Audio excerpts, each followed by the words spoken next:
हमारे स्वर्गीय पिता प्रभु जी, हम आपको धन्यवाद देते हैं पिता। अभी तक आपने संभाला प्रभु, आपकी भलाइयों के लिए धन्यवाद देते हैं पिता। आपके चरणों में जब हम आते हैं प्रभु, आपका वचन सीखने के लिए प्रभु, आपसे विनती प्रार्थना करते हैं प्रभु, आप अपने वचन को हम एक एक को खोल कर दें प्रभु। सीखने के लिए मदद करें प्रभु, आप सहायता करें। आय के सारे समय को हम आपके हाथ में सौंपते हैं। सारा आदर महिमा केवल हम आपको देते हैं। प्रार्थना प्रभु यीशु मसीह के नाम से मांगते हैं, आमीन। मैं परमेश्वर का धन्यवाद देता हूँ, प्रभु ने एक बार फिर हम लोग को इकट्ठा होने का एक मौका दिया। हम लोग परमेश्वर के वचन से यूहन्ना रचित सुसमाचार उसका 11वां अध्याय हम लोग देख रहे थे। उसका आज हम लोग 11वें अध्याय को हम लोग कोशिश करेंगे कि हम लोग पूरा पूरा समाप्त कर लें इसको। ये इस साल का आखिरी सेशन होगा।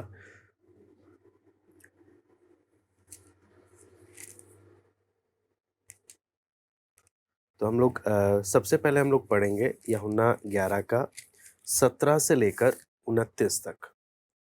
यूहन्ना 11 का 17 से लेकर 29 तक।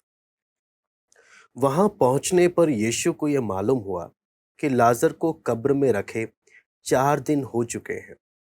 बेतनिया यरूशलेम के समीप कोई 2 मील की दूरी पर था। बहुत से यहूदी मार्था और मरियम के पास उनके भाई की मृत्यु पर शांति देने के लिए आए थे। जब मार्था ने यीशु के आने का समाचार सुना तो उससे भेंट करने को गई, परंतु मरियम घर में बैठी रही। मार्था ने यीशु से कहा, हे प्रभु, यदि तू यहाँ होता तो मेरा भाई कदापि ना मरता। और अब भी मैं जानती हूं कि जो कुछ तू परमेश्वर से मांगेगा परमेश्वर तुझे देगा। यीशु ने उससे कहा, तेरा भाई फिर जी उठेगा। मार्था ने उससे कहा, मैं जानती हूं कि अंतिम दिन में पुनरुत्थान के समय वो जी उठेगा। यीशु ने उससे कहा, पुनरुत्थान और जीवन मैं ही हूं। जो कोई मुझ पर विश्वास करता है वो यदि मर भी जाए तो भी जिएगा, और जो कोई जीवित है और मुझ पर विश्वास करता है वो अनंत काल तक ना मरेगा। क्या तू इस बात पर विश्वास करती है? उसने उससे कहा, हाँ हे प्रभु, मैं विश्वास करती हूँ कि परमेश्वर का पुत्र मसीह जो जगत में आने वाला था वो तू ही है। यह कहकर वो चली गई और अपनी बहन मरियम को बुलाकर चुपके से कहा, गुरु यहीं है और तुझे बुलाता है। यह सुनते ही वो तुरंत उठकर उसके पास आई। तो यहाँ पर हम इस घटना को देखते हैं कि प्रभु यीशु मसीह इस जगह पर पहुंचता है। हमने पिछली बार देखा कि प्रभु जब समाचार मिला कि लाजर बीमार है ना? ये एक वो परिवार था जिससे प्रभु बेहद प्रेम करता था, बहुत प्यार करता था, और प्रभु अक्सर इनके घर में ठहरने के लिए जाया करता था। लेकिन जब समाचार मिला कि वो बीमार है तो प्रभु और ठहर गया। गया नहीं बल्कि 2 दिन और ठहर गया। तो प्रभु जिनसे प्रेम करता है, प्रभु का उनके साथ का व्यवहार किस प्रकार का है, वो बातों को हमने देखा। आज हम लोग उसके आगे की घटना को देखते हैं कि जैसे ही मार्था को मालूम चलता है कि प्रभु यीशु आ गया है, वो तुरंत उसके पास क्या करती है, उससे मिलने के लिए जाती है। और यहाँ पर हम देखते हैं कि उसका दुख को हम देखते हैं कि किस प्रकार मार्था यीशु से जब मिलने के लिए गई तो अपने दुख को प्रभु के सामने जता रही है। वो दुख क्या है? मार्था 21 में लिखा है, हे प्रभु, यदि तू यहाँ होता तो मेरा भाई कदापि ना मरता। है ना? वो उस दुख को इस दुख में एक तरीके से बोलते हैं ना, दुख के साथ एक प्रभु से बोलना भी है। एक दुख और एक गुस्सा का मिक्सचर हम बोल सकते हैं कि प्रभु अगर तू होता तो ऐसा कदापि नहीं होता, मेरा भाई कभी भी नहीं मरता। है ना? प्रभु तू कहाँ है, कहाँ था इतनी देर? हमारे जीवन में भी दुख की घड़ी में, परीक्षा की घड़ी में, समस्या की घड़ी में हम भी ऐसे इस प्रकार के सवाल पूछ सकते हैं, है ना? कि प्रभु आप कहाँ थे? हाँ, जब मेरे प्रियजन मर रहे थे, प्रभु आप कहाँ पर थे? हाँ, जब कितने लोगों का जब शादी टूट जाता है, प्रभु आप कहाँ पर थे? है ना? आपने क्यों नहीं कुछ किया? कितने बच्चे हैं जिनके माँ-बाप है ना? वो लोग उन लोग क्या कर लेते हैं, तलाक लेते हैं। वो बोलते हैं, प्रभु आप कहाँ थे अगर आप प्यार करते हैं? हाँ, आपने मेरे माँ-बाप को आपस में अलग क्यों होने दिया? है ना? आप बोल सकते हैं, कई बार बच्चे बोलते हैं कि प्रभु आप प्यार करते हैं, आप हमारी चिंता करते हैं, तो आप कहाँ थे? मेरे पिता जब क्या बन गए? एक नशा करने वाले व्यक्ति बन गए। हाँ, प्रभु आप कहाँ थे जब लोग मुझे क्या कर रहे थे? मुझे धोखा दे रहे थे। प्रभु आप कहाँ थे जब बच्चे बिगड़ गए, जब कोई सुन नहीं रहा मेरी? कहने का मतलब यहाँ पर हम जैसे मार्था का दुःख को हम देखते हैं कि मार्था दुःख के समय में क्या बोलती है, प्रभु यदि आप यहाँ होते, मेरा भाई कभी नहीं मरता। उसी प्रकार जब सब कुछ ठीक है, हम इस आयत में मार्था के दर्द को नहीं समझ पाएँगे। लेकिन जो ऐसे दुखों से गुजरते हैं, उनके जीवन में कई बार ऐसे सवाल उठते हैं कि अगर प्रभु तो आप सच में प्यार करते, आप सच में प्यार करते तो आप ऐसा क्यों मेरे साथ आपने होने दिया? कई लोगों का विश्वास तक डगमगा जाता है। लेकिन मार्था का प्रभु पर विश्वास डगमगा नहीं रहा। यहाँ पर मार्था क्या बोलती है? मैं जानती हूँ, हैं, मैं विश्वास करती हूँ कि आप देखते हैं साफ-साफ बोलती है कि मैं जानती हूँ कि आप ही मसीह हैं, परमेश्वर के पुत्र। मैं इस बात पर विश्वास करती हूँ, है ना? मार्था को पूरा विश्वास है प्रभु पर कि हाँ, आप ही परमेश्वर हैं, आप ही सब कुछ है। लेकिन फिर भी अंदर से वो दुःख है, प्रभु यदि आप होते, तो ऐसी घटना नहीं घटती। है ना? तो इससे हम क्या चीज़ देखते हैं कि मार्था, मरियम जो लोग परमेश्वर के प्रभु यीशु के साथ चलते थे, उन्हें एक मालूम है कि प्रभु की उपस्थिति में कोई मर नहीं सकता। प्रभु जहाँ है, वहाँ कुछ बुरा नहीं हो सकता। तो प्रभु आया नहीं, जबकि हमने संदेश भिजवाया, प्रभु क्यों नहीं आया? बहुत से मन में सवाल, है ना? कई बार हम प्रार्थना करें, प्रभु हम प्रार्थना करें, प्रभु तो क्यों नहीं जवाब दे रहा? मैं कुछ गलत बात तो नहीं बोल रहा। मैं कुछ गलत प्रार्थना तो नहीं कर रहा, मेरी प्रार्थना भी सही है, मेरे कारण भी सही है, सब कुछ सही है, लेकिन प्रभु आप जवाब क्यों नहीं दे रहे? यहाँ पर हम उस दिल की वेदना को हम देखते हैं कि किस प्रकार मार्था उस दर्द के साथ, उस दुःख के साथ प्रभु यीशु से बात कर रहे, प्रभु आप कहाँ थे? तो यहाँ पर हम साथ में हम देखते हैं कि प्रभु यीशु क्या जवाब उसको देता है। यहाँ पर हम देखते हैं यीशु ने उससे कहा तेरा भाई फिर जी उठेगा। यानी प्रभु उसको गुस्सा नहीं कर रहा कि तुम मुझसे सवाल क्यों पूछ रही है, तुम मुझसे ऐसी बातें क्यों कर रही है ना? प्रभु गुस्सा नहीं कर रहा, बल्कि प्रभु उसके दुःख को समझ रहा है और प्रभु उसको क्या दे उसको तसल्ली दे रहा कि तेरा भाई फिर जी उठेगा। कहने का मतलब कई बार हम लोग आपको मालूम है कई बार लोगों का परमेश्वर के साथ का संबंध किस प्रकार का होता है कि वो दुःख के समय लोगों के पास जाते हैं, है ना? खुशी के समय लोगों के पास जाते हैं। प्रार्थना में कब आते हैं? जब एक रिवाज उन्हें करना हो।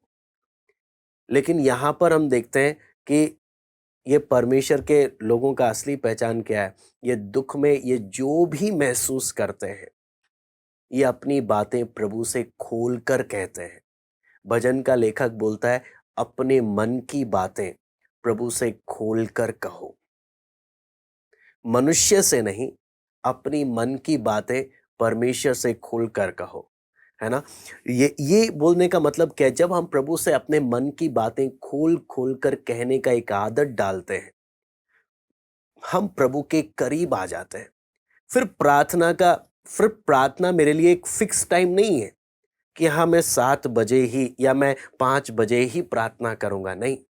जब मैं अपनी दिल की बातें प्रभु से खोल-खोल कर कहने की मेरी आदत हो गई, तो जब-जब मेरे को लगेगा मुझे बात करना है, मैं लोगों को नहीं ढूँढूँगा, मैं प्रभु से बात करने का जब भी मेरा मन करेगा, मैं प्रभु से अपनी बातें खोल कर मैं कहना क्या हो जाऊँगा? मैं शुरू हो जाऊँगा। क्यों? मैं प्रभु के साथ मैं उस संबंध में आ गया। यहाँ पर है प्रभु से अपनी मन की बातें खोल कर कहो।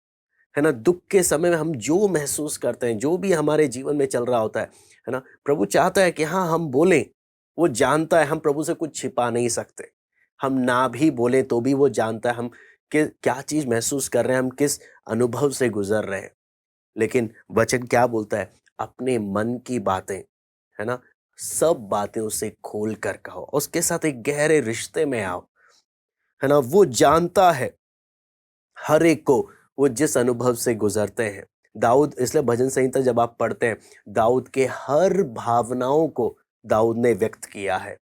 दाऊद अपने क्रोध को व्यक्त करता है, अपने क्रोध को, अपने दुख को, अपनी निराशाओं को, अपने जीवन के खुशी को, अपने जीवन के आनंद को, हर बात को भजन की पुस्तक में आप पढ़ेंगे, सब बातें दाऊद खोल खोल कर कहता है। जिससे कहने का मतलब क्या है? मेरा परमेश्वर के साथ का रिश्ता सिर्फ एक दूर का रिश्ता नहीं, जो सिर्फ एक रीति रिवाज की बात हो, बल्कि परमेश्वर के साथ कैसा रिश्ता है? जैसे एक दोस्त का रिश्ता है, जैसे एक बाप बेटे का रिश्ता है, एक बहुत ही गहरा, जिससे मैं अपने प्रभु से अपनी सब बातें खोलकर कहूं। एक ऐसा रिश्ता जहां पर मुझे जब भी अपनी मन की बातें बोलनी हो, मैं प्रभु से बोलूं। वो एक संबंध के लिए प्रभु हम एक एक से चाहता है। यहां पर जब हम आगे जब देखते हैं, प्रभु इससे साफ साफ क्या बोलता है?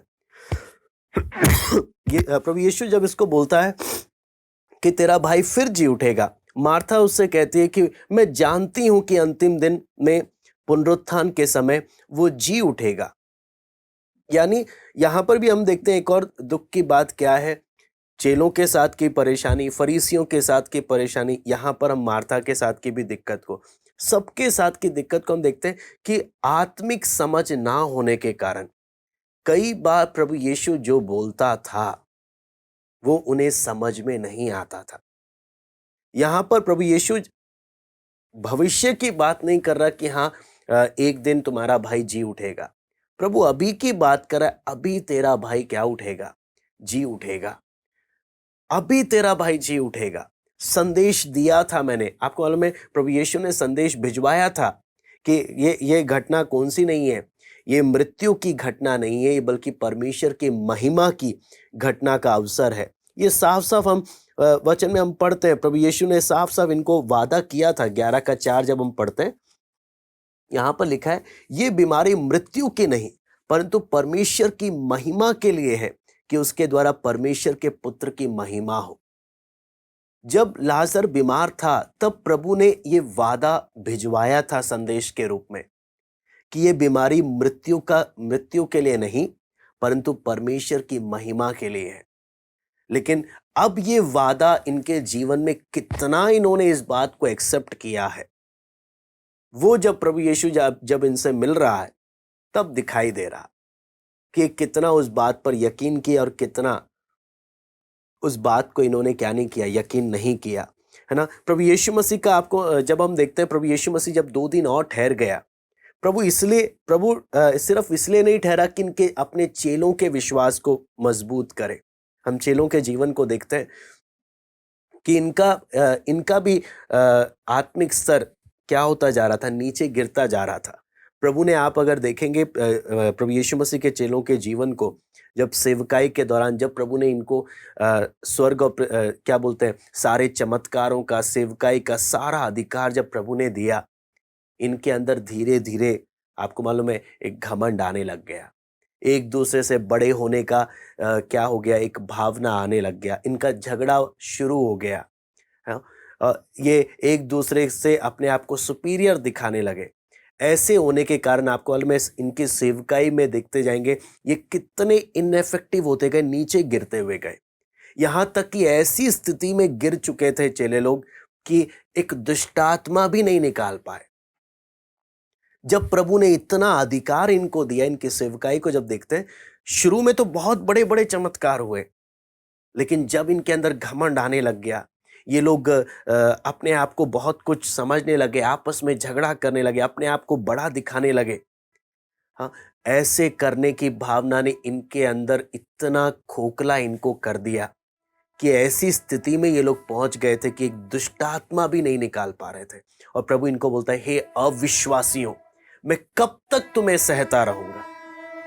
हाँ, तो यहां पर हम जब देखते हैं, प्रभु इसलिए चाहता था कि इनके विश्वास को क्या करे, मजबूत करे, चेलों के विश्वास को मजबूत करे।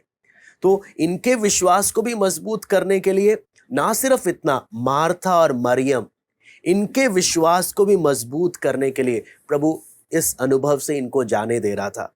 तो यहां पर हम देखते हैं हमारे जीवन में आने वाले एक एक दुख और मुसीबत जो परमेश्वर हमारे जीवन में आने देता है, दुख, मुसीबत, परीक्षाएं, उसका उद्देश्य क्या है?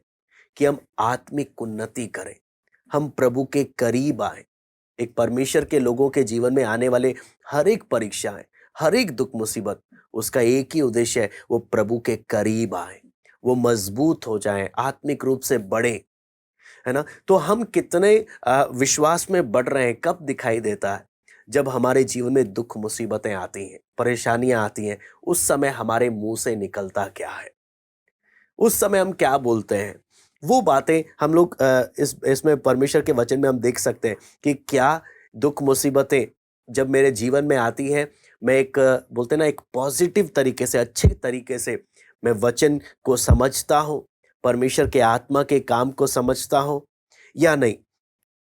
आप अगर इन दोनों मार्था और मरियम के चरित्र को देखेंगे, लूका 10 का 38 से 42 में पहले से ही लिखा हुआ है कि लूका 10 का 38 से 42 में कि मार्था एक ऐसी व्यक्ति थी जो हर समय काम में लगी रहती थी, जिसके पास बैठकर वचन सुनने का टाइम नहीं था।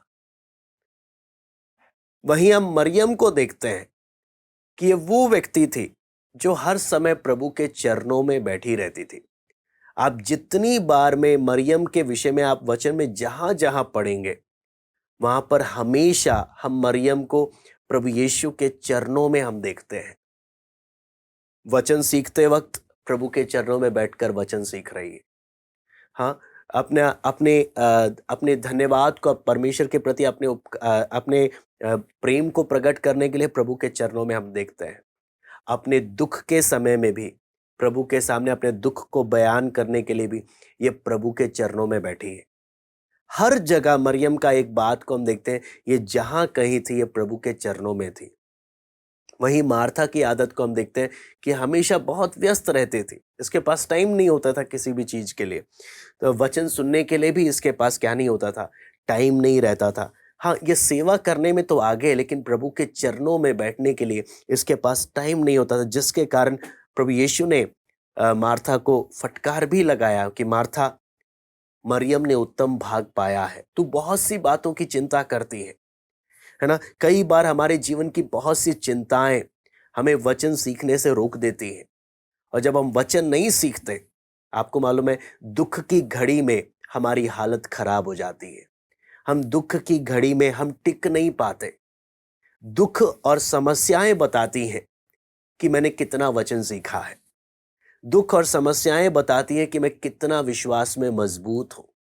अगर दुख और समस्याएं मेरे जीवन में जब आ रही है और मैं क्या कर रहा हूं, मैं एक अन्य जाति के समान, मैं क्या कर रहा हूं, मैं उनके जैसे मेरे चाल चलन अगर दिखाई दे रहा है, तो साफ साफ क्या नजर आता है, मैंने जब वचन सीखना था मैं नहीं सीखा, इसलिए मेरे जीवन में ये आई घटना मेरे को मेरी स्थिति के बारे में बता रही है।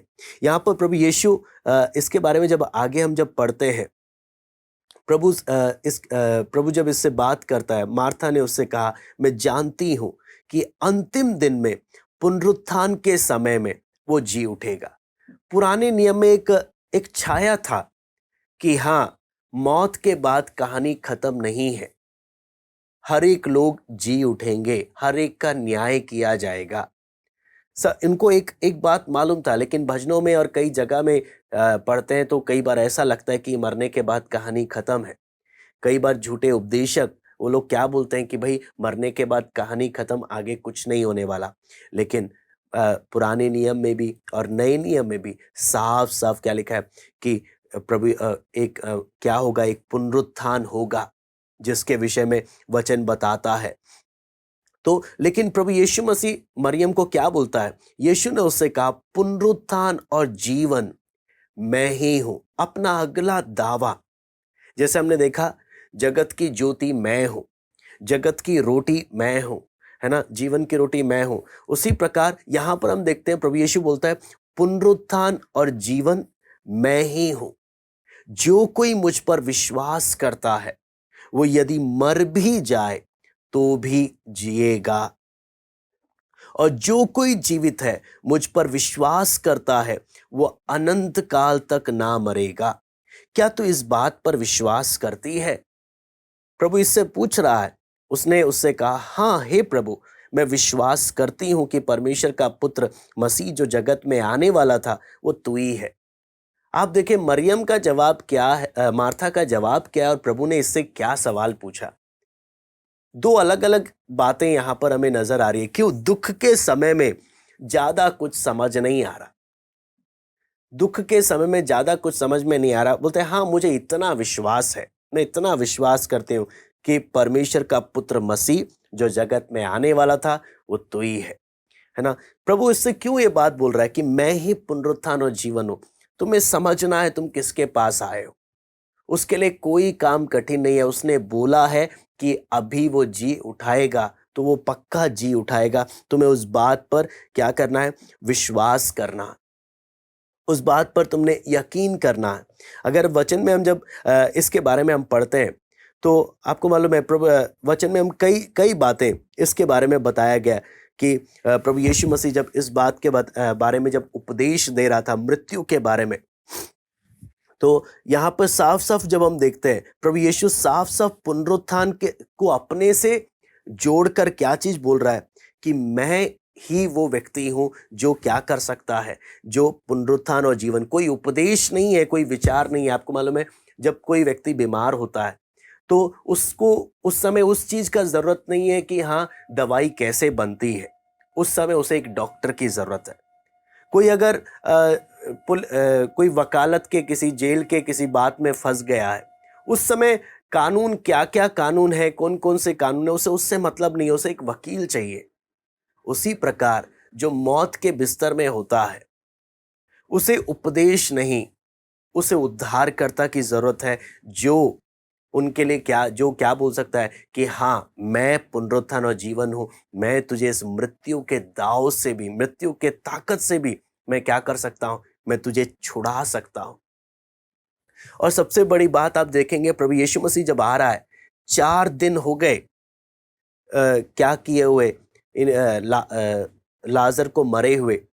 और 4 दिन होने का मतलब क्या है? कई बार उस समय में लोगों का सोच था कि भाई 3 दिन तक उस मनुष्य की आत्मा मरने के बाद आसपास ही घूमती रहती है। चौथा दिन बोलने का मतलब क्या है? वो आत्मा चले गई। अब तो जी उठने का कोई चांस ही नहीं है। शरीर भी सड़ने लग गया। प्रभु यीशु जब आ रहा है ना, तब लोग कोई बात बोल नहीं सकते कि अब जी उठने का तो कोई उम्मीद ही नहीं है। हाँ, कोई कोई उम्मीद नहीं है। लेकिन प्रभु जब यहाँ पर क्या बोलता है कि वो क्या उठेगी? वो जी उठेगा। आगे मैं पढ़ना चाहता हूं। यह कहकर वो चली गई और अपनी बहन मरियम को बुलाकर चुपके से कहा, गुरु यही है और तुझे बुलाता है। यह सुनते ही वो तुरंत उठकर उसके पास आई। यीशु अभी गांव में नहीं पहुंचा था, परंतु उसी स्थान में था जहां मार्था ने उससे भेंट की। हम उसका 30 से लेकर हम आगे पढ़ते हैं। तब जो यहूदी उसके साथ घर में थे उसे शांति दे रहे थे, यह देखकर कि मरियम तुरंत उठ के बाहर गई है, यह समझे कि वो कब्र पर रोने को जाती है, तो उसके पीछे हो लिए। जब मरियम वहां पहुंची जहां यीशु था तो उसे देखते ही उसके पांव पर गिर पड़ी और कहा, हे प्रभु, यदि तू यहां होता तो मेरा भाई ना मरता। जब यीशु ने उसको और उन यहूदियों को जो उसके साथ आए थे रोते हुए देखा तो आत्मा में बहुत ही उदास और व्याकुल हुआ और कहा, तुमने उसे कहां रखा है? उन्होंने उससे कहा, हे प्रभु, चलकर देख ले। यीशु रोया। तब यहूदी कहने लगे, देखो वो उससे कितना प्रेम रखता था। परंतु उनमें से कुछ ने कहा, क्या ये जिसने अंधे की आंखें खोली यह भी ना कर सका कि यह मनुष्य ना मरता? यहां पर हम लोग जब देखते हैं इस घटना को, इसके आगे की घटना को, मार्था गई, मरियम अब आ रही है। मरियम जब आई तो लोगों ने सोचा कि दुख के समय में लोग आम तौर पर क्या करते हैं कि किसी भी दुखी व्यक्ति को अकेले नहीं छोड़ते हैं, क्योंकि डर लगता है कि कुछ गलत कदम ना उठा ले। तो ये लोग जब मरियम वहां से भागी तो उनको लगा कि ये कहाँ गई होगी, ये शायद कब्र के पास गई होगी। लेकिन जब वो यीशु के पास, यीशु के चरणों में आई, है ना, यहाँ पर कब्र के उधर जाने के बजाय यीशु के चरणों में आने का अर्थ क्या है? एक विश्वासी दुख की घटना में, दुख के पलों में, ये किसी मरे हुए इंसान की तस्वीर से बात नहीं करता। ये किसके पास जाता है? ये जीवते प्रभु के पास जाता है। दुनिया के लोग, आपको मालूम है, जब उनके प्रियजन मर जाते हैं तब भी वो जब दुखी होते हैं, तो जब उन्हें याद आती है तो उन्हीं की फोटो सामने लेकर उनसे बात करना शुरू कर देते हैं। जबकि मालूम है वो इंसान क्या हो चुका है, मर चुका है, वो गया, यहां पर नहीं है। लेकिन यहां पर हम मरियम को क्या देखते हैं? मरियम गए हुए इंसान की शक्ल या उसकी फोटो देखकर बात नहीं कर रही है। ये जीवते प्रभु के चरणों में बैठी हुई प्रभु के सामने रो रही है। और यहां पर हम मार्था और मरियम आपस की बातचीत भी हम देख सकते हैं, क्योंकि मरियम भी वही बात बोल रही है जो मार्था बोल रही थी कि यदि प्रभु तू यहां होता तो मेरा भाई नहीं मरता। इससे हम लोग देख सकते हैं, अंदाजा लगा सकते हैं कि दोनों बहनें जब लाजर बीमार था कितना इंतजार कर रही होंगी कि प्रभु जल्दी से आ जा, बस तू जल्दी से आ जा। और वो जितना इंतजार कर रहे थे लेकिन प्रभु आया नहीं, है ना। कई बार हमारे जीवन में भी ऐसा हो सकता है कि हम भी प्रभु के किसी कार्य को अपने जीवन में चाहने के लिए हम बहुत ही चाहते हैं कि प्रभु तू बस अभी कुछ कर दे, अभी तू कुछ कर दे। और जब होता नहीं है और हम दुखी हो जाते हैं कि प्रभु तू कहाँ था, अगर तू होता तो ऐसा नहीं होता। लेकिन हम एक बात जान सकते हैं, प्रभु की देरी भी प्रभु की आशीष का चिन्ह बन सकती है। हो सकता है मुझे अभी समझ नहीं आ रहा प्रभु क्यों देरी कर रहा है। हो सकता है मुझे समझ नहीं आ रहा प्रभु क्यों नहीं मेरी प्रार्थना का जवाब दे रहा। हो सकता है मुझे अभी समझ नहीं आ रहा कि जैसा मैं चाहता हूं प्रभु ऐसा क्यों नहीं कर रहा। लेकिन इतना जानता हूं कि वो जो भी करता है ना, वो अच्छा करता है। उसकी देरी में भी मेरी भलाई छिपी है, उसके ना जवाब देने में भी मेरी भलाई छिपी है। वो मेरे लिए जो सोचता है, इसलिए लिखा है तुम्हारे लिए जो कल्पनाएं मैंने की है वो तुम्हारी हानि के लिए नहीं वरन तुम्हारी भलाई के लिए मैंने कल्पनाएं की है। यहाँ पर जब मरियम यहाँ पर प्रभु यीशु के पांव पर गिरकर जब रो रही थी और यीशु ने यहूदियों को जो उसके साथ आए थे रोते हुए देखा, तो प्रभु यीशु भी आत्मा में बहुत उदास हुआ और पूछता है तुमने उसको कहाँ रखा है। उन्होंने उस जगह को दिखाया, प्रभु आप चलकर देख लो। वहां पे लिखा है यीशु रोया। यीशु रोया बोलने का यह अर्थ नहीं कि प्रभु चिल्ला चिल्लाकर बाकियों के समान रो रहा है। प्रभु यीशु को मालूम है ये क्यों जा रहा है, ये यहां पर आया क्यों है। ये पिता के इशारे के कारण ये इंतजार करता रहा, किसी के बोलने पर दौड़कर नहीं आया। पिता ने जब इशारा दिया तब निकला है, पिता की इच्छा के अनुसार यहां पर आया है और आगे करना क्या है ये भी जानता है कि मैं लाजर को जिंदा करने जा रहा हूं। तब भी ये रो रहा है, इसलिए नहीं कि वो जी नहीं उठेगा, केवल इनके दुख को देखकर प्रभु भी दुखी हो रहा। म-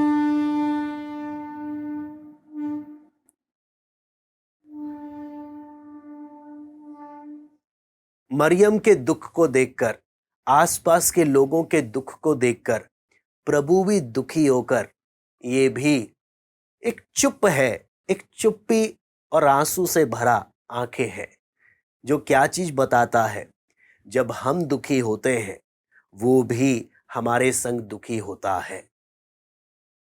कई बार लोग क्या सोचते हैं, शायद परमेश्वर को हमें दुख देने में मजा आता होगा। लेकिन वचन हमें क्या चीज बोलता है कि जब उसके लोग दुखी होते हैं वो भी दुखी होता है।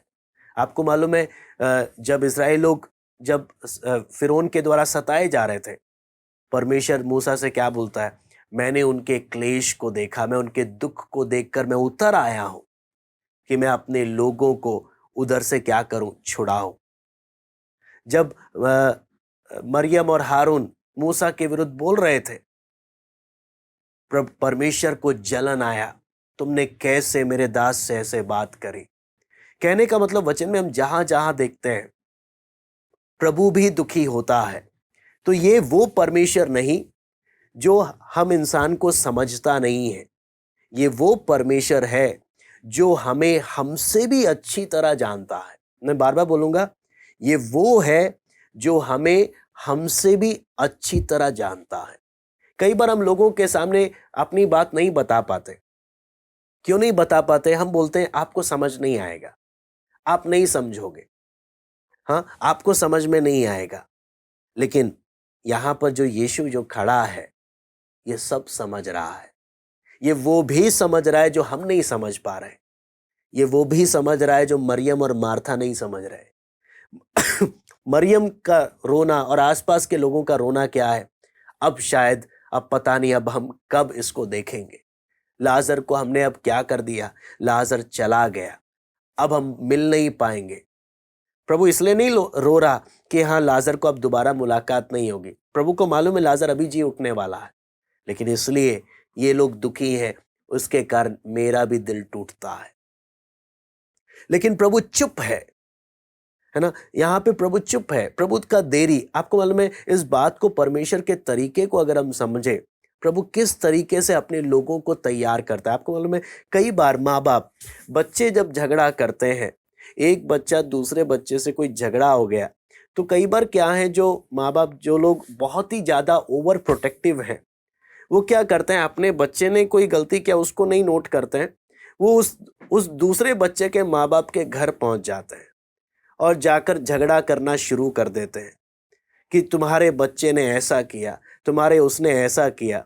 वो अपने बच्चे के प्रति कई बार ओवर प्रोटेक्टिव हो जाते हैं और इस कारण बच्चे को, वो बच्चा खुद परिस्थिति को झेलना कैसे है, उसका सामना कैसे करना है, उसको डील कैसे करना है, वो सीख नहीं पाता।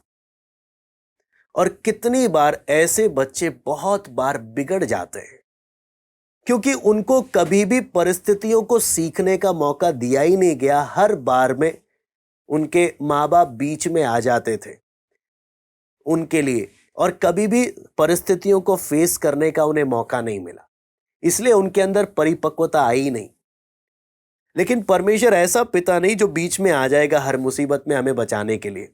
वो हमें मुसीबत में जाने देगा ताकि हम परिपक्व हो जाएं और हम हर बातों के द्वारा सीख कर हम उन्नति करें। आप उकाब को भी देखते हैं, अपने बच्चों को क्या करता है, उड़ना सिखाने के लिए वो घोंसला खुद तोड़ता है ताकि ये घोंसले में रहेंगे तो कभी उड़ना नहीं सीखेंगे। इसलिए घोंसला तोड़ो, तब देखेंगे ये अपना पंख कितना फैलाते हैं ताकि ये उड़ना क्या करे, सीखे। उसी प्रकार कई बार जब माँ बाप जब बच्चों को बड़े हो जाते हैं, उनको काम करना, नौकरी करना, कमाना, उनको कुछ नहीं, उनको बस घर बिठाए रखते हैं, वो जिंदगी भर काम नहीं करते हैं, जिंदगी भर माँ बाप के ही दम पर रहते हैं कि हाँ वही हमारा खर्चा पानी चलाएंगे, क्योंकि हम तो शुरू से हमारे माँ बाप ने हमें ऐसे ही रखा। लेकिन कई हैं जिनको क्या किया, बचपन से ही माँ बाप ने बोला भाई तुम कमा कर तुमने खुद करना है, पैरों पे खड़े होना उन्हें सिखा दिया। हमारा परमेश्वर कैसा है जो हमें हर परिस्थिति के लिए हमें ट्रेन करता है। दुख लगता है जब हम दुखी होते हैं, लेकिन दुख से बचाने नहीं आता, बल्कि उन दुख के द्वारा हमें मजबूत करता है ताकि हम हर एक परिस्थितियों को सामना करना सीखें और मसीह का स्वभाव हमारे जीवन के द्वारा क्या हो, प्रकट हो। यहां पर जब आगे हम जब देखते हैं, यहां पे लिखा है, लोग क्या बोल रहे हैं, कई लोग बोल रहे हैं वो देखो कितना प्यार करता है। कई लोग बोल रहे हैं जिसने अंधे की आंखें खोली, क्या वो इतना नहीं कर सकता था कि मनुष्य नहीं मरता? हाँ, जरूर कर सकता था। सूबेदार के बेटे को उसने दूर से ही चंगा किया था। लेकिन इन्होंने क्या सोचा कि सिर्फ प्रभु यीशु मरने से बचा सकता है। लोगों को ये नहीं मालूम, ये मरेओं को जिंदा भी कर सकता है। डॉक्टर कब तक अपना दिमाग लगाते हैं, इंसान कब तक अपना पैसा डॉक्टर को देते हैं, जब तक डॉक्टर जिंदा रखने में मदद करता है। इंसान मर गया, फिर डॉक्टर भी हाथ खड़े कर देता है। फिर मनुष्य का पैसा भी व्यर्थ हो जाता है। फिर पैसा लोग भरते नहीं है। क्यों? अब कहानी खत्म, अब कुछ नहीं हो सकता। लोग भी सोचे प्रभु यीशु सिर्फ इतना ही कर सकता है।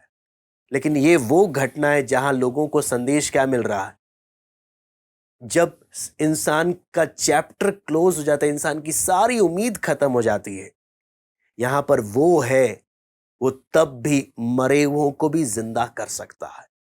वो सच्चाई यहां पर हम लोग देखने जा रहे हैं। परमेश्वर वो कर सकता है, मतलब जो आप सोच भी नहीं सकते, या जहां आपकी बुद्धि स्टॉप हो जाती है। जब आपका दिमाग काम करना क्या हो जाता है, बंद हो जाता है। मैं उसको आगे पढ़ना चाहूंगा 38 से लेकर 44 में। यीशु मन में फिर बहुत ही उदास होकर कब्र पर आया। वो एक गुफा थी और एक पत्थर उस पर रखा था। यीशु ने कहा, पत्थर हटाओ। उस मरे हुए की बहन मार्था उससे कहने लगी, हे प्रभु, उसमें से अब तो दुर्गंध आती है, क्योंकि उसे मरे 4 दिन हो चुके हैं। यीशु ने उससे कहा, क्या मैंने तुझसे नहीं कहा था कि यदि तू विश्वास करेगी तो परमेश्वर की महिमा को देखेगी? तब उन्होंने उस पत्थर को हटाया। यीशु ने आंखें उठाकर कहा, हे पिता, मैं तेरा धन्यवाद करता हूं कि तूने मेरी सुन ली है। मैं जानता हूं कि तू सदा मेरी सुनता है, परंतु जो भीड़ आसपास खड़ी है उनके कारण मैंने ये कहा, कि जिससे कि विश्वास करें कि तूने मुझे भेजा है। यह कहकर उसने बड़े शब्द से पुकारा, हे लाजर, निकल आ। जो मर गया था वो कफन से हाथ पांव बंधे हुए निकल आया, और उसका मुंह अंगोछे से लिपटा हुआ था। यीशु ने उनसे कहा, उसे खोल दो और जाने दो। यहां पर एक बहुत ही अद्भुत घटना हम लोग परमेश्वर के वचन में देख रहे हैं, कि लोगों के ऐसे सवाल करने पर प्रभु यीशु की सबसे बड़ी अनोखी बात जो थी, लोग, मैं समझता हूं कि लोग उस समय में जो देखते थे, उन लोग, कई लोगों को मालूम था, कई लोगों को मालूम नहीं था। यीशु लोगों की मन की बातों को जानकर जवाब देता था। अक्सर उसने सेवकाई में लोग जो मन में सोच रहे होते थे वो बोल देता था, तुम ऐसा मन में क्यों सोच रहे हो, तुम ऐसा मन में क्यों विचार कर रहे हो। यहां पर भी जब ये लोग मन में ऐसी बातें कर रहे हैं, आप सोच कर देखो, प्रभु उनकी मन की बातें जानकर, यहां पे लिखा है, बहुत ही उदास हो गया। हाँ, एक आपको मालूम है, कई बार कई लोग क्या है, परिस्थिति जब बिगड़ती है मुंह से तो कुछ बोलते नहीं है, लेकिन मन ही मन में बहुत कुछ बोल देते हैं। क्या प्रभु यीशु मेरे बिगड़ी हुई परिस्थिति में, मैं मन में क्या सोच रहा हूं, मेरे मन में क्या चल रहा है, वो देखकर उसे क्या लगेगा? वो भी हम वचन से हम देख सकते हैं। यहाँ पर जब हम देखते हैं, ये गुफा जो था जिसमें बड़ा पत्थर लगा हुआ था, इतिहास में बताते हैं कि बहुत, इसमें एक बहुत बड़े बड़े गुफा हुआ करते हैं, जिनमें एक ही लाश को नहीं, बहुत सारी लाशों को रखा जाता था। बहुत सारी लाशों को रखा जाता था और बड़े पत्थर से ढक दिया जाता था। यहाँ पर प्रभु यीशु जब यहाँ पर आकर बोलता है पत्थर हटाओ, तो मार्था आकर क्या बोल रही है, प्रभु उसमें से दुर्गंध आती है ना। मतलब अब तो शरीर सड़ने लग गया, जितना इत्र लगाना था सब कुछ हमने कर दिया, लेकिन अब 4 दिन होने का मतलब है, अब तो शरीर में से क्या आ रहा है, दुर्गंध आने लग जाएगा। प्रभु अब मत करो कुछ। यीशु क्या बोलता है, मैंने जो बोला, क्या तू अगर विश्वास करती है तो परमेश्वर की महिमा को क्या करेगी, देखेगी। उन्होंने फिर पत्थर हटाया। आपको मालूम है, ये अशुद्ध होने वाला कार्य है, लोगों ने फिर भी प्रभु का बात मानकर किया। तब प्रभु लोगों के सामने अपना आखिरी जो सबसे बड़ा चमत्कार है वो दिखा रहा है। आखिरी सबसे बड़ा सबूत दे रहा है कि असली में मसीह कौन है, लोग समझ जाएं। असली में परमेश्वर का पुत्र कौन है जान ले, सच्चाई जान ले। इतना बड़ा सबूत यहां पर प्रभु दे रहा कि जोर से प्रार्थना भी क्यों कर रहा है प्रभु, ताकि इनको मालूम चले कि तूने पिता मुझे क्या किया है, भेजा है। और यहां पे लिखा है वो बड़े शब्द से क्या कर रहा है, लाजर को पुकार रहा है कि हे लाजर निकल आ। एक प्रभु के दास बोलते हैं कि शुक्र है सिर्फ लाजर का ही नाम लिया।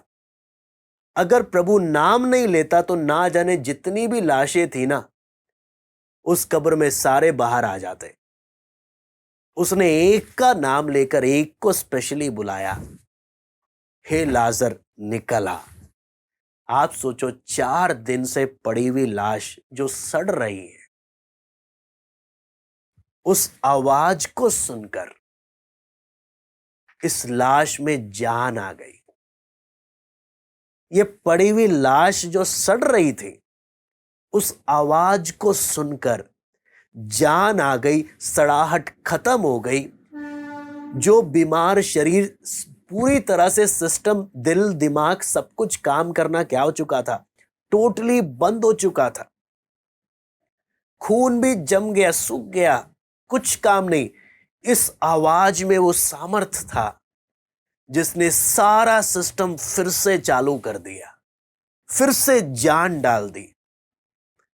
और आप देखें, आप जानते हैं मिस्र में क्या हो रखते थे। मिस्र में लोग, राजा लोग, जो फिरौन लोग थे, क्या करते थे, जब उनका कोई मरता था तो उनको मम्मी बनाकर, है ना, मम्मी बोलने का मतलब पूरे कपड़े से लपेट कर वो अपने ताबूत में ऐसे करके रखा करते थे। तो ऐसे ही आप सोचकर देखो, कब्र में पूरे कपड़े से, सफेद कपड़े से लपटा हुआ एक व्यक्ति जो हिल भी नहीं सकता, कुछ नहीं, हाथ पैर नहीं खोल सकता, लेकिन आवाज सुनकर कैसे वो पूरे कपड़े से लिपटा हुआ बाहर आ रहा होगा। उस समय इतना बड़ा सबूत प्रभु यीशु लोगों के सामने दिखा रहा है, ऊंचे स्वर से पुकार कर, हे लाजर बाहर आ जा।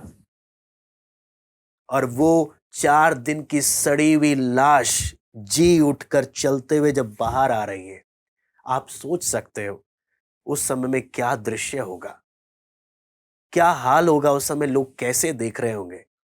इतना ये वो व्यक्ति, और प्रभु यीशु उनको क्या बोलता है, यहां पे लिखा है जो मर गया था वो कफन से हाथ पांव बंधे हुए निकल आया और उसका मुंह अंगोछे से लिपटा हुआ था, है ना। यीशु ने उसे बोला, उसे खोल दो और क्या करने दो, जाने दो। एक बहुत ही अद्भुत घटना, मैं बोलूंगा एक बहुत ही अद्भुत घटना, जो जो हम देख सकते हैं।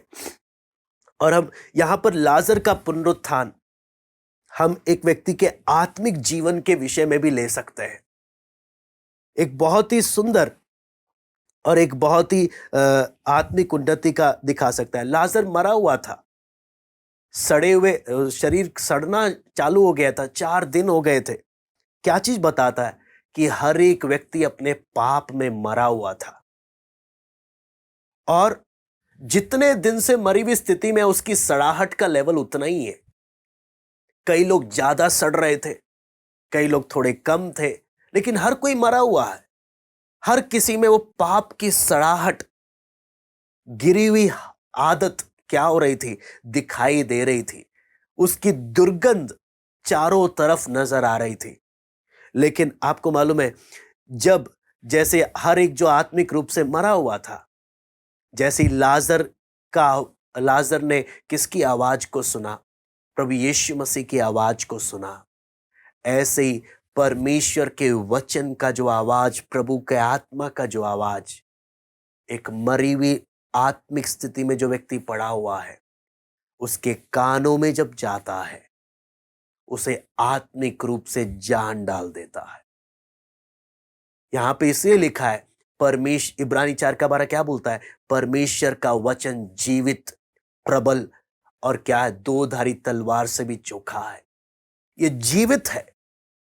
और जब ये वचन, एक व्यक्ति कैसी भी आत्मिक स्थिति में पड़ा क्यों ना हो, अगर मरी हुई हालत में है, सड़ रहा भी हो, लेकिन जब परमेश्वर का आत्मा जब बात करता है, वो कैसा भी व्यक्ति क्यों ना हो, कितनी भी सड़ाहट क्यों ना आ रही हो, मरी हुई कितनी भी स्थिति क्यों ना हो, इस आवाज में वो दम है कि वो जान डालकर मरे हुए व्यक्ति की आंखें खोल देगा।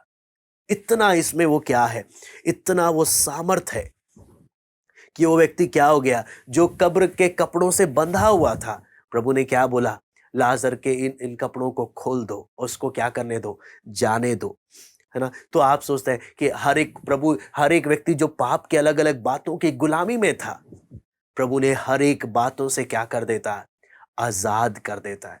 तो ये लाजर का पुनरुत्थान एक विश्वासी के आत्मिक पुनरुत्थान का भी चिन्ह है, जो प्रभु कितने अद्भुत तरीके से जो करता है। इसलिए आपको मैं 45 से मैं आगे पढ़ना चाहूंगा। तब जो यहूदी मरियम के पास आए थे और उसका ये काम देखा, उनमें से बहुतों ने उस पर विश्वास किया, परंतु उनमें से कुछ ने फरीसियों के पास जाकर यीशु के कामों का समाचार दिया। इस पर प्रधान याजकों और फरीसियों ने महासभा बुलाई और कहा, हम करते क्या हैं? ये मनुष्य तो बहुत चिन्ह दिखाता है। यदि हम उसे यूं ही छोड़ दें, सब उस पर विश्वास ले आएंगे और रोमी आकर हमारी जगह और जाति दोनों पर अधिकार कर लेंगे। तब उनमें से कैफा नामक एक व्यक्ति, जो उस वर्ष का महायाजक था, उनसे कहा, तुम कुछ भी नहीं जानते और ना ये समझते हो कि तुम्हारे लिए ये भला है कि हमारे लोगों के लिए एक मनुष्य मरे और सारी जाति नष्ट ना हो। ये बात उसने अपनी ओर से ना कही, परंतु उस वर्ष का महायाजक होकर भविष्यवाणी की कि यीशु उस जाति के लिए मरेगा, ना केवल उस जाति के लिए, वरन इसलिए कि परमेश्वर की तितर बितर संतानों को एक कर दे। अतः उसी दिन से वे उसे मार डालने का षड्यंत्र रचने लगे। इसलिए यीशु उस समय से यहूदियों में प्रकट होकर ना फिरा, परंतु वहां से जंगल के निकटवर्ती प्रदेश इफ्राइम नामक एक नगर को चला गया और अपने चेलों के साथ वहीं रहने लगा। यहूदियों का फसह का पर्व निकट था। बहुत से लोग फसह के पहले देहात से यरूशलेम को गए, फिर अपने आप को शुद्ध करें। वो यीशु को ढूंढने लगे, मंदिर में खड़े होकर आपस में कहने लगे, तुम क्या सोचते हो, क्या वो पर्व में नहीं आएगा? प्रधान याजक और फरीसियों ने यह आदेश दे रखा था, यदि कोई ये जाने कि यीशु कहाँ है तो बताए, ताकि वे उसे पकड़ सके। यहां पर जब हम देखते हैं इस पूरी आगे की घटना को, प्रभु यीशु का यह चमत्कार, कईयों ने विश्वास किया, है ना, कईयों ने विश्वास किया, लेकिन आप देखते हैं कितने ऐसे थे जिन्होंने अपनी आंखों से यह चमत्कार देखा, लेकिन जाकर फरीसियों को रिपोर्ट कर रहे हैं, खबर दे रहे हैं, लेकिन प्रभु पर विश्वास नहीं कर रहे। सच्चाई देख लिया, सच्चाई जान लिया, है ना, सब कुछ मिल गया। कई बार लोग सोचते हैं कि अगर लोगों को, अन्य जाति लोगों को जब प्रभु के बारे में मालूम चल जाता है, फिर क्यों वो विश्वास नहीं करते? हाँ, जब लोगों को प्रभु की सच्चाई मालूम चल जाती, वो क्यों नहीं पाप से मन फिराते? हाँ, अगर ये फरीसी लोगों को, इन लोगों को यीशु का सच्चाई मालूम था, तो क्यों यीशु को क्रूस पर चढ़ाया? कई बार अनजाने में ऐसे सवाल लोग पूछ लेते हैं, लेकिन यहां पर हम साफ साफ देखते हैं, ऐसा नहीं कि लोगों को सच्चाई नहीं मालूम था। यहां हमें साफ साफ दिख रहा है, लोगों को सारा सच्चाई अच्छे से मालूम था। कोई बहाना नहीं बना सकता था। दो ही ऑप्शन है, या तो घुटने टेक लो इस सच्चाई के आगे और मान जाओ इसको, या इसके विरुद्ध जानबूझकर बलवा करो। आपको मालूम है न्याय एक व्यक्ति के ऊपर क्यों बढ़ जाता है? ऐसा नहीं कि सच्चाई मालूम नहीं थी, सच्चाई मालूम होने के बाद भी इसने अपनी मनमर्जी के अनुसार जीने का फैसला किया। यह है सबसे खतरनाक बात। ऐसा नहीं कि सच्चाई मालूम नहीं थी इसको, सच्चाई मालूम होने के बाद भी इसने अपनी मनमर्जी के अनुसार जीने का क्या किया? फैसला किया। और प्रभु ने भी इसको इसकी इच्छा पर क्या कर दिया? छोड़ दिया। प्रभु ने भी इसको इसकी इच्छा पर छोड़ दिया। तो ये सबसे, आपको मालूम है, सबसे गंभीर घटना है। 12 का, अगर आप 12 का 2 में लिखा है, उसमें 12 का 1 से मैं पढ़ना चाहूंगा एक बार। इस पे हम जा नहीं रहे, लेकिन एक लाजर के उस घटना को हम अपने जीवन से जोड़ने के लिए, यीशु फसह से 6 दिन पहले बेतनिया में आया, जहां लाजर था, जिसे यीशु ने मरे हुए में से जिलाया था। वहां उन्होंने उसके लिए भोजन तैयार किया और उन्होंने मार्था सेवा कर रही थी। लाजर उनमें से एक था जो उनके साथ भोजन करने के लिए बैठे थे। और चौथी आयत भी पढ़ूंगा, नहीं इतना काफी है। तो यहां पर हम देखते हैं कि लाजर के बारे में वचन हमें कहीं नहीं बताता कि लाजर क्या बातचीत कर रहा है। लाजर किसी से बातचीत नहीं कर रहा, लेकिन लाजर का एक बात है, हर कोई लाजर को देखने के लिए आ रहा है। क्यों लाजर को देखने के लिए आ रहा है? हमने इसे कब्र में सड़ते हुए देखा था, हमने इसे दुर्गंध वाली स्थिति में देखा था। ये लोगों से ज्यादा कुछ बोलता नहीं है, लेकिन इसका जीवता चलना फिरना हमारे विवेक से बात करता है। क्या बात करता है? ये सड़े हुए मरी हुई लाश को एक ने जिंदा कर दिया। उसी प्रकार क्या मेरा जीवन, चाहे मैं लोगों को वचन नहीं बता रहा, सुसमाचार नहीं बोल रहा, या कोई परिस्थिति है, लेकिन क्या मेरा जीवन एक प्रभावशाली गवाही देती है? ये व्यक्ति एक ऐसा व्यक्ति था जो पाप में इतना मरा हुआ, सड़ाहट इसमें निकलती थी। मैं इस व्यक्ति को प्रभु यीशु की सामर्थ में चलते फिरते देखता हूं, जो हर एक व्यक्ति के विवेक से क्या करे, बात करे। लाजर प्रचार नहीं कर रहा, लेकिन लोग इसे मार डालना चाहते हैं। आप आगे पढ़ेंगे तो क्यों मार डालना चाहते हैं? लाजर का जिंदा रहना लोगों के विवेक से बात कर रहा है कि सबूत तुम्हारे आंखों के सामने है कि एक ने मरे हुए को जिंदा कर दिया, सड़ी हुई लाश में जान डाल दी, फिर भी तुम उस पर विश्वास नहीं करते। क्या मेरा मसीह विश्वास, मेरा प्रभु के साथ जो जीवन है, क्या लोगों की आत्मा से बात करता है कि सबूत तुम्हारी आंखों के सामने है, फिर भी तुम उस सच्चाई पर क्या नहीं कर रहे, विश्वास नहीं कर रहे? लाजर का जीवन एक एक के लिए क्या बन गया था? एक सबूत और एक गवाही बन गया था। इसलिए आपको मालूम है, यहां पर हम जानते हैं, ये फरीसी लोगों ने आपस में एक मीटिंग बुलाया। मीटिंग बुलवाकर क्या बोलते हैं? अब हमें इस व्यक्ति का कुछ ना कुछ तो करना पड़ेगा। सबूत इन्होंने क्या बोला? हम देखते ही ये व्यक्ति बहुत से चिन्ह दिखाता है। यानी ये लोग भी मानते हैं कि प्रभु सच में चमत्कार करता है। सच्चाई इनकी आंखों के सामने है, फिर भी इनको अपनी इच्छा ज्यादा इंपॉर्टेंट है। सच्चाई मालूम है, लेकिन इनको राजगद्दी नहीं छोड़नी है। इनको इनको इज़राइल पे प्रभुता करना नहीं छोड़ना है। इनको अपनी इच्छाएं पूरी करनी है। इनको डर है कि हाँ, रोमी लोग आ जाएंगे, वो ये कर देंगे, वो कर देंगे।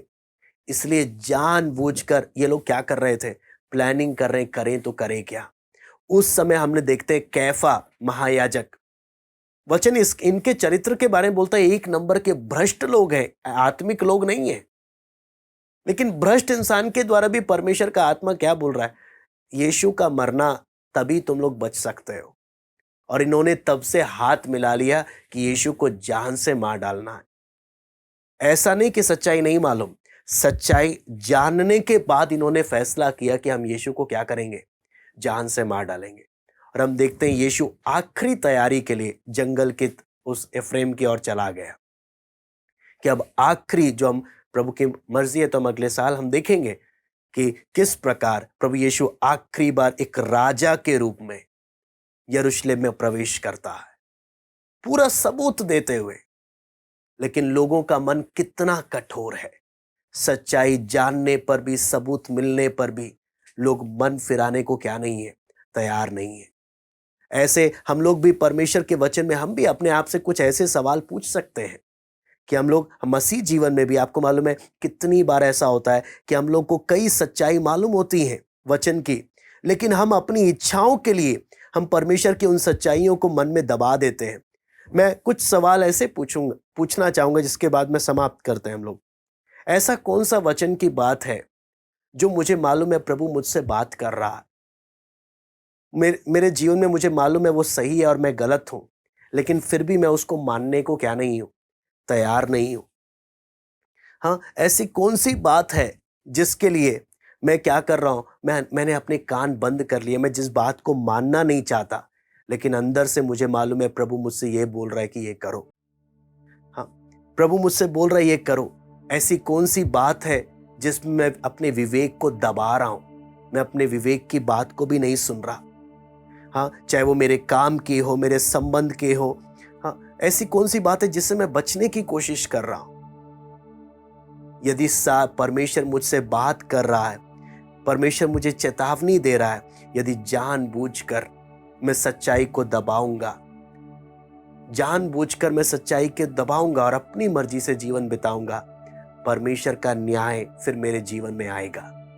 इसलिए जब परमेश्वर हमें सच्चाई प्रकट कर कर देता है, हमें नम्रता से उस सच्चाई के अनुसार हमें क्या करना चाहिए, हमें जीवन बिताना चाहिए। प्रभु इन वचनों के द्वारा आप सबको आशीष दे, हम प्रार्थना करते हैं। हमारे स्वर्गीय पिता प्रभु जी, हम आपको धन्यवाद देते हैं प्रभु। कुछ देर पिता आपके चरणों में प्रभु वचन सीखने का आपने एक मौका हम प्रत्येक को दिया। प्रभु लाजर का जीवन सचमुच एक अद्भुत गवाही है। एक मरी हुई लाश जिसमें से दुर्गंध आती थी, सड़ रहे 4 दिन हो गए, आपकी एक आवाज ने उसमें जान डाल दी। वो मुर्दा चलते हुए बाहर आ गया। प्रभु आप हर एक के जीवन में काम करने की सामर्थ रखते हैं, हर एक के जीवन में प्रभु। आत्मिक रूप से जो जिस भी हालत में हो प्रभु, आपका सामर्थी वचन साल के अंतिम दिनों में प्रभु एक एक के जीवन में सामर्थ्य के साथ कार्य करे। प्रभु दया कर, एक एक से बात कर पिता। धन्यवाद देते हैं आज की संगति के लिए। सारा आदर महिमा केवल हम आपको देते हैं। प्रार्थना प्रभु यीशु मसीह के नाम से मांगते हैं। सबको जय मसीह की। प्रभु आप सबको आशीष दे।